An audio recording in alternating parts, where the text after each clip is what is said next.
Welcome. Okay, so good morning, students. Once again, welcome back.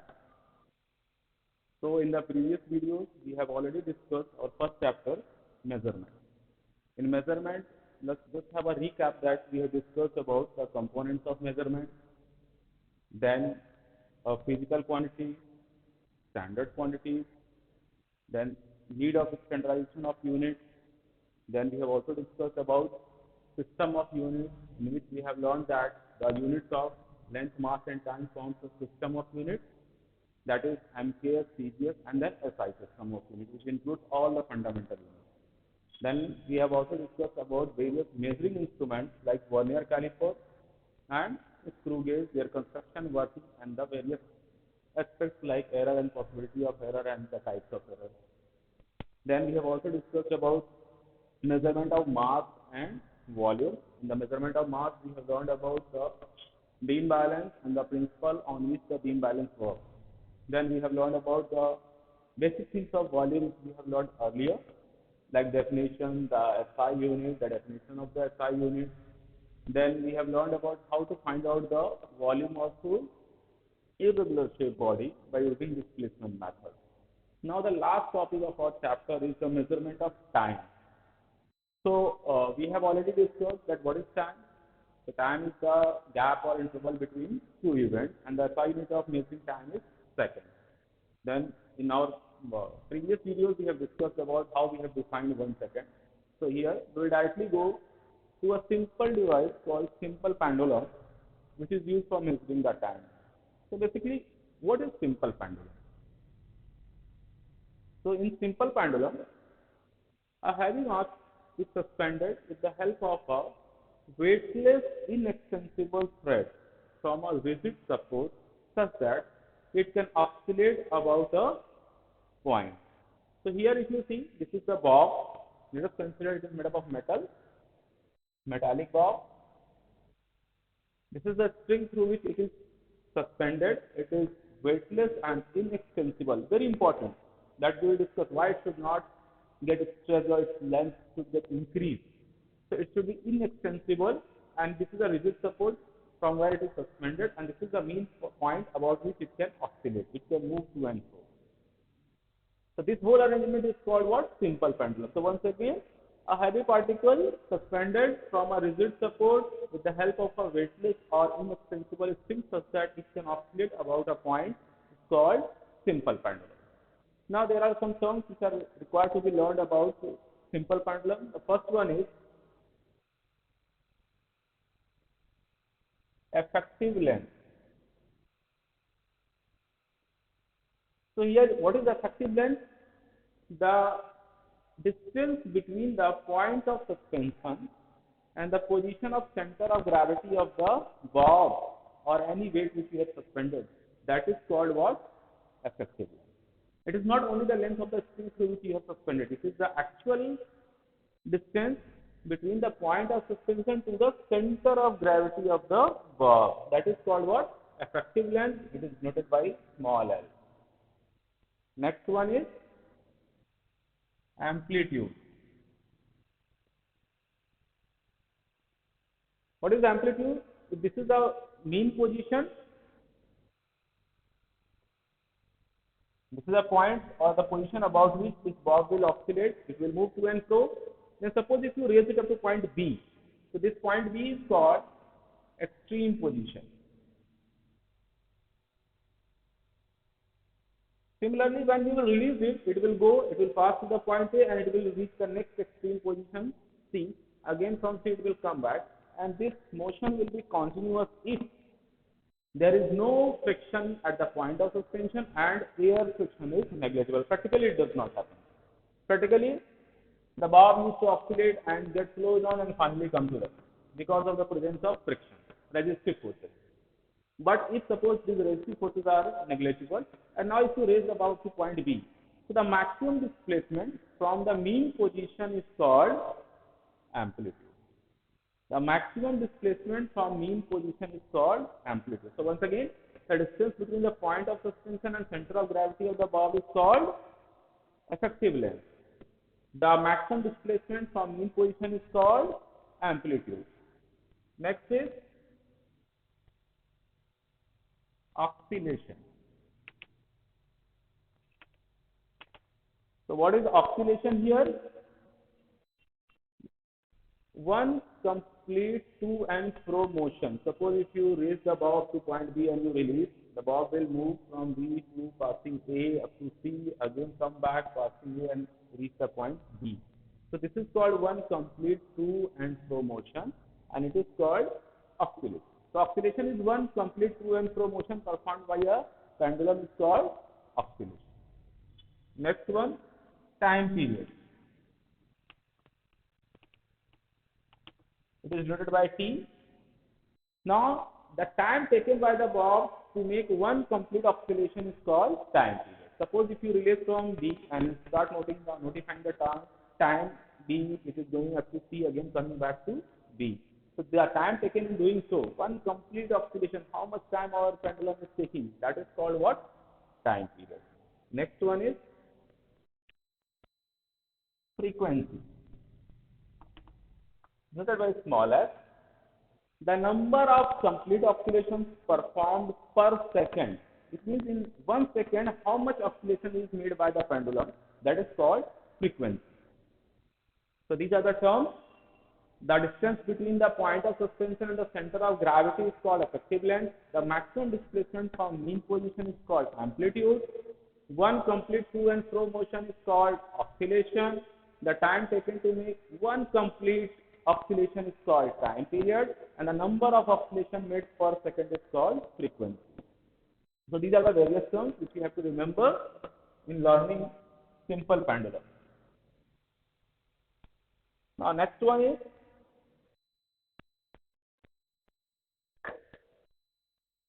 time period.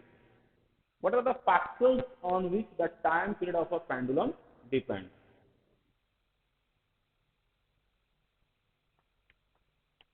The factors on which time period depends.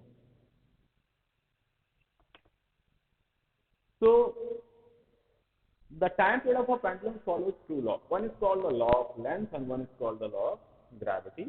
What is that law? As already we have discussed, the time taken to make one complete oscillation is called time period. It is denoted by capital T. So the first factor on which the time period of a pendulum depends is the time period is directly proportional to the square root of the effective length. Effective length. Time period of a pendulum is directly proportional to the square root of effective length. It means if you will increase the effective length, the time period will increase. It will take more time to make one oscillation.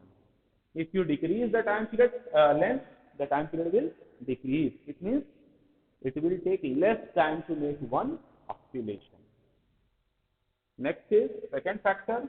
Time period is inversely proportional to the square root of force due to gravity.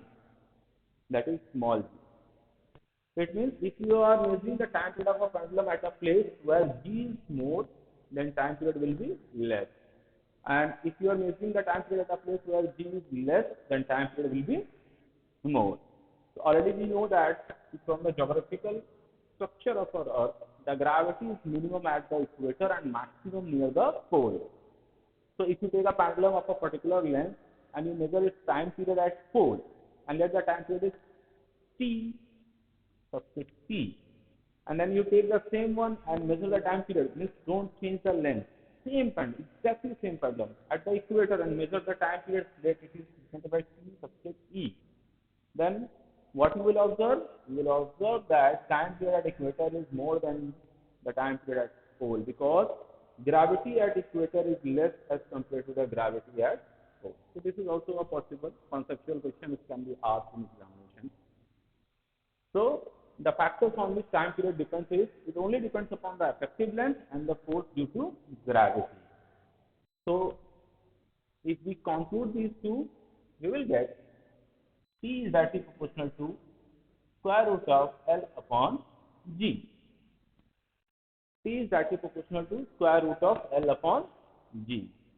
Now, if you remove this proportional sign, then The formula for calculating time period is T is equal to 2 pi under root L upon G, where 2 pi is the proportionality constant. 2 pi is the proportionality constant. Value is not changing. The only thing which can change is the effective length or the gravity, the force due to gravity. So this is a formula. So this is one formula you have to remember from examination point of view. Numerical can be asked. You will be provided with the length, force due to gravity, and then you will be asked to calculate the time period of a given pendulum. So T is equal to 2 pi under root L upon G. So this is the expression for calculating the time period of a simple pendulum. Next one, the factors on which the time period of a pendulum does not depend. So factors on which time period does not depend. The first one is, this is the simple diagram of a pendulum we have already discussed. Now the first factor is what? Material and mass of the bob. It means the bob which we have, the particle, heavy weight particle which we have suspended. Of what type of material it is made up of? It is made up of glass, metal, plastic, whatever. It does not depend. The time period does not depend upon the material of which the bob is made up of. Second one, it does not depend upon the mass, whether it is of 10 gram, 100 gram, 60 gram, whatever. So the time period does not depend whether it is very heavier or it is lighter or whatever. It does not depend upon the material and mass of the bob. Second one, amplitude. It does not depend upon the amplitude. Amplitude is the displacement, maximum displacement from the mean position. So whatever the amplitude you are taking, the time period does not depend upon the amplitude, provided it should not be greater than 5 degrees. It means it is not like that you can raise it up to 10 degrees, 15 degrees, or 20. Then there will be some variation. So if the amplitude is within 5 degrees, then there is no problem. And within 5 degrees, whether you are taking 1 degree, 2, 3, 4, whatever, then it will not affect the time period. So it does not depend upon the amplitude. So once again, the factor on which the time period depends is effective length and force due to gravity. And the factor on which does not depend is the mass and material of the bob and amplitude of oscillation, the displacement from maximum displacement from mean position. So here we will discuss in the definition of simple pendulum. I told you we will discuss later. That while defining, we have said when a heavy particle is suspended with the help of a weightless and inextensible spring. Why inextensible? Because when you suspend a bob, then surely it will exert a force in the form of its weight in downward direction. And if it gets stressed, then what will happen? Its length will increase. So you have taken a string of 90 centimeter and due to stretching its length becomes 92 centimeter. Then the time period measured will be quite different what should be actually for 90 centimeter. So that is why we always prefer a string which is inextensible. Its length should not increase. It should be constant, fixed. So this is the reason why we have defined the string through which the bob suspended is weightless and inextensible.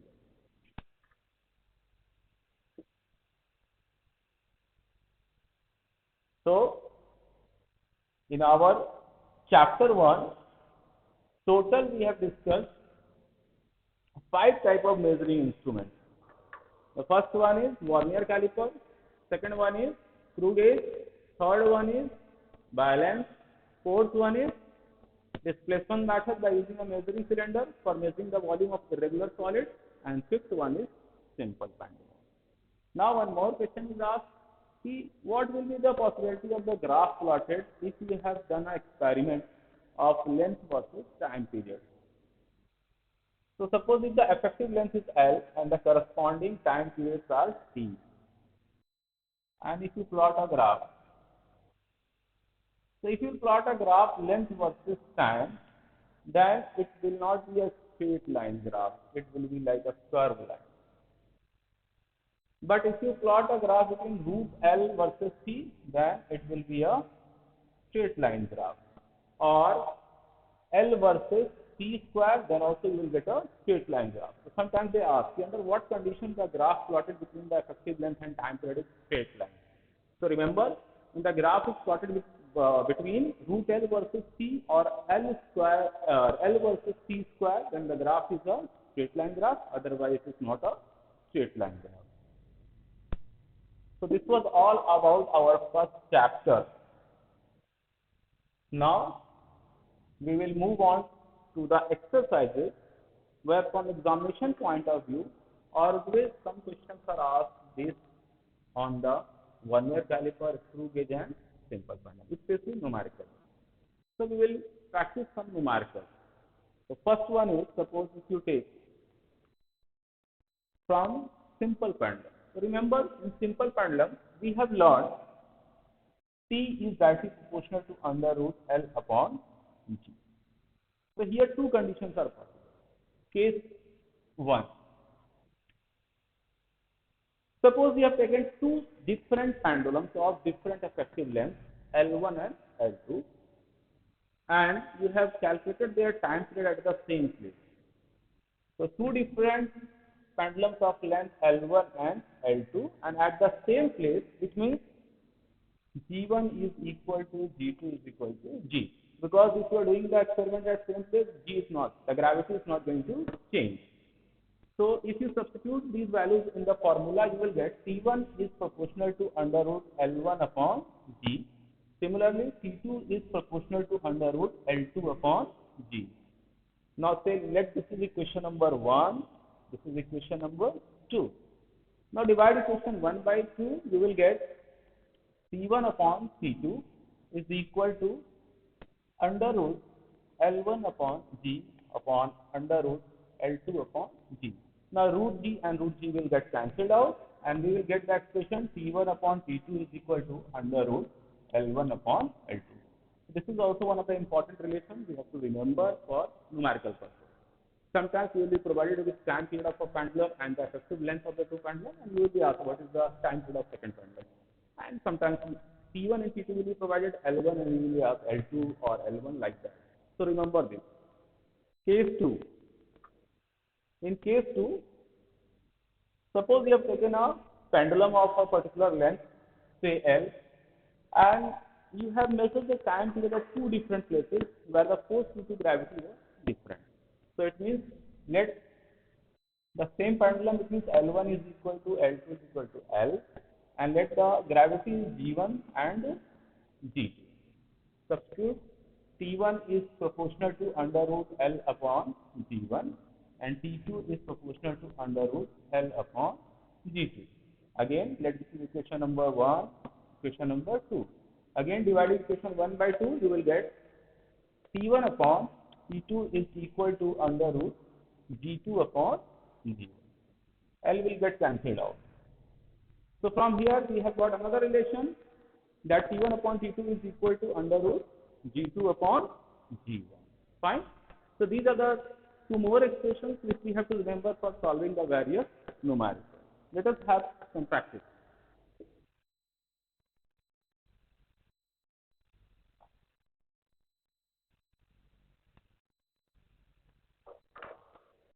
Suppose a simple question is given.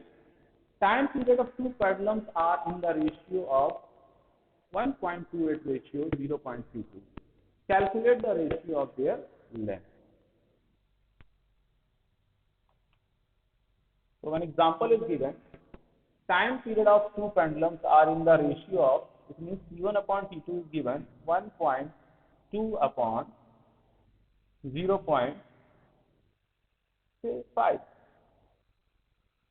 It is given the time period of the ratio of the time period of two pendulum is 1.2 ratio 0.5. It means T1 upon T2 is equal to 1.2 upon 1.5.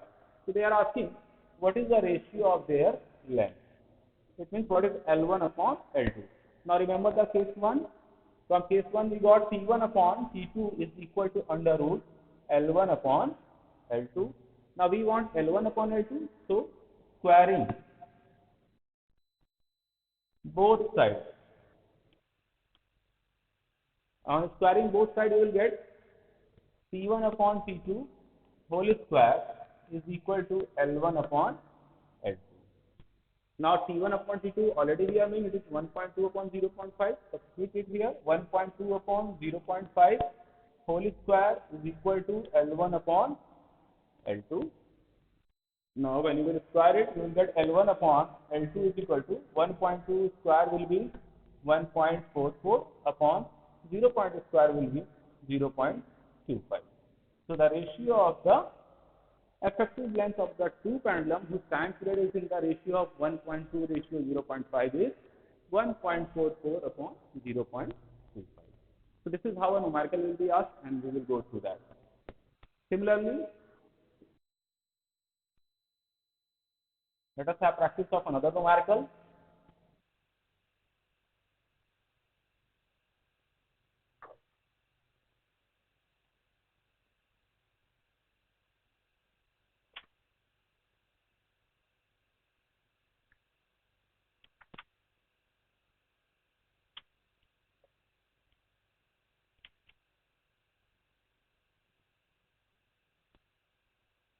Next numerical is a pendulum.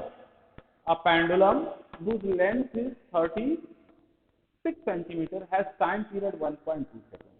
So find the time period of another pendulum whose length is 81 centimeter. Very good question. So what is given? Given is a pendulum whose length is 36 centimeter. So let the effective length of first pendulum is L1. So L1 is given 36 centimeter. The time period is 1.2 seconds. So T1 is given 1.2 seconds. Then he is asking what is the time period of another pendulum whose length is 81 centimeter. It means L2 is given 81 centimeter, and he is asking what is the time period. So let the time period is T2. Now we have a relation from case 1, T1 upon T2 is equal to under root L1 upon L2. We want T2 here. So T2 is equal to, just do the cross multiplication, you will get T1 into under root L2 upon L1. Do the cross multiplication, T2 will be equal to T1 into under root L2 upon L1. So T2 is equal to, T1 is 1.2 multiplied by under root L2 is 81 upon L1 is 36. So T2 is equal to 1.2 into, remove the square root, you will get 9 upon 6. Now cancel, 6 1 is 6, 0.2. So T2 is equal to 9 into 0.2, 1.8 seconds. So two things. First is the time period of the pendulum is 1.8 seconds and it is more than 1.2, T1. Check it. The length is 36 for L1, first pendulum, and the second is 81. So as I have told you, if you will increase the length, the time period will increase. So since L1 is less than L2, so T1 is less than T2. So more is the effective length, more will be the time period. Now here sometimes a numerical is asked in which the value is not given of a pendulum. So a special pendulum is called second pendulum. A special pendulum is called second pendulum. So what is second pendulum?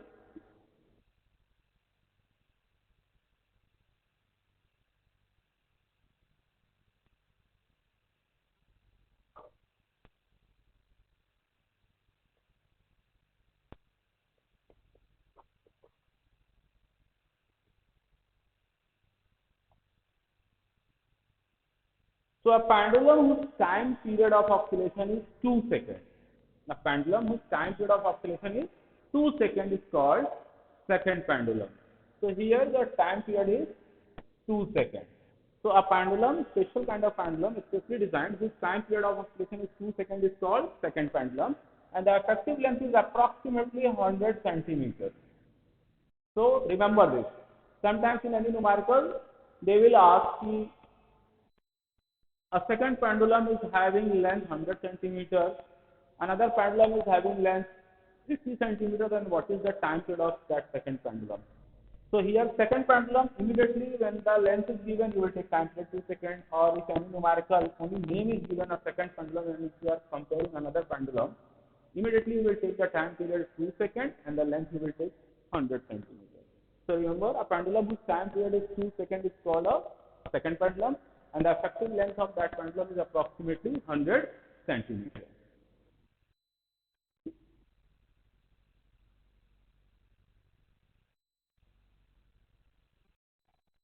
Now we have one more numerical we will do, as we have discussed that now we will practice some numerical based on screw gauge and vernier caliper.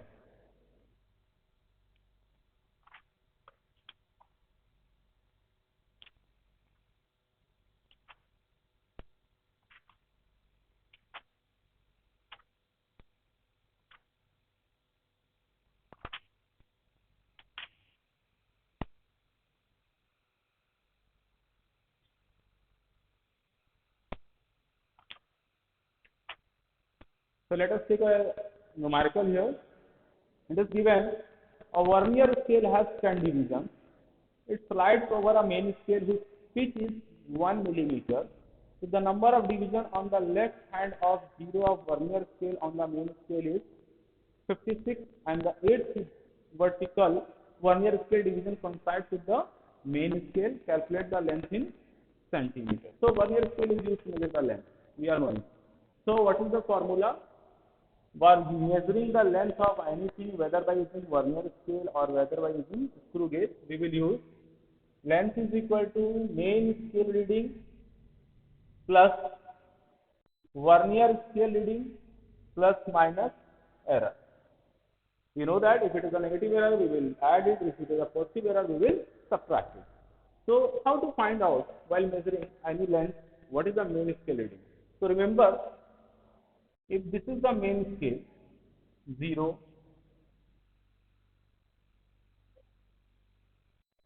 to 1, and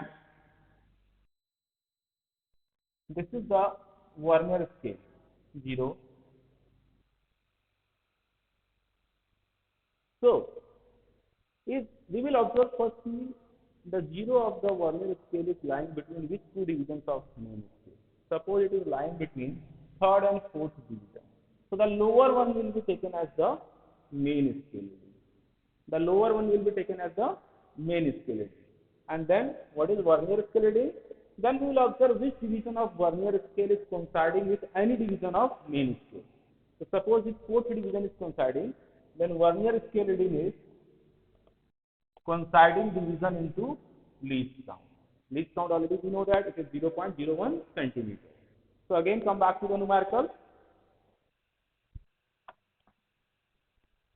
In this numerical, it is given that a vernier scale has 10 divisions. It slides over a main scale whose pitch is 1 mm.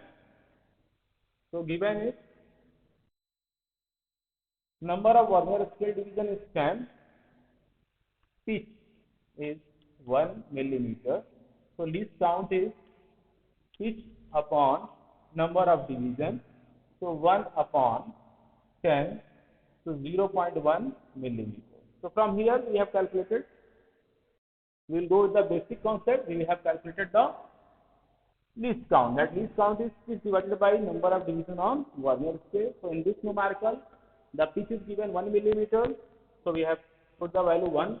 The number of division on vernier scale is 10. So we have put here 10. So we got 0.1 millimeter or 0.01 centimeter.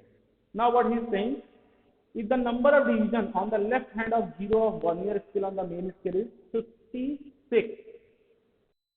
So what I have told is which division of main scale is coming before the 0 on putting that object between the two jaws. That will be our main scale reading. So our main scale reading is,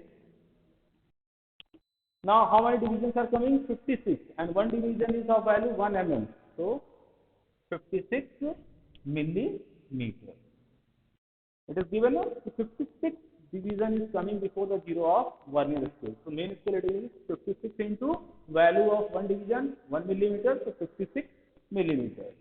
Next it is given that 8th vernier scale division coincide with the main scale. So the coinciding division is 8. So vernier scale reading is coinciding division into least count.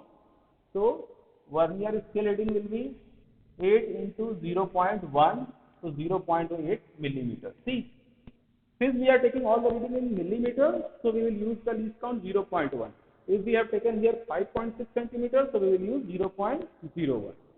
Now there is no error, so our length will be equal to MSR plus VSR plus minus 0, that is 56 plus 0.8, so 56.8 millimeters. So this is how the length is calculated, and the numerical are asked from the topic vernier caliper. Similarly, we will have some numerical based on screw gauge also. So that we will discuss in our next video. So my request is, once again, whenever you are going through the video, have your book in your hand, go through each and every topic, prepare the notes, and then practice the numerical. Okay? Thank you, and again we will meet in next.